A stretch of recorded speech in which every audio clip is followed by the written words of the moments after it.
What does it take to be considered a member of America's middle class? As you might imagine, the answer depends on how you define middle class. One way to look at it is by average median household income, which is exactly what a new report from personal finance site SmartAsset did.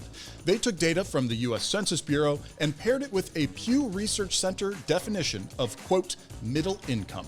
So how do they define it?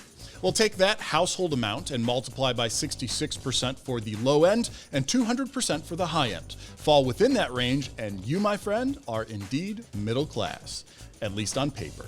Allow me to demonstrate. The national average median household income in 2022 was $73,914, which puts the range of this definition of middle class at $49,271 to $147,828.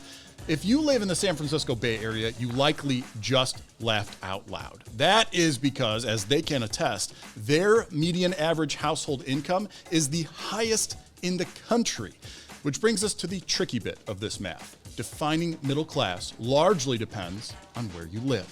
A couple of lists for you using all of that data. First, the 10 cities with the highest threshold to be middle class. Those top 4, all in the San Francisco Bay Area. Now, at the other end of the spectrum, here are the 10 cities with the lowest threshold. Drastically different, and an important time to note. As stated, this is based on household income, not cost of living. That has an important distinction with it. 2 more, the 10 states with the highest threshold. It's that same data, but the median average calculation is now a statewide piece of math. And I must admit, I expected California and Hawaii to be on the list, but at the top. Interesting, right?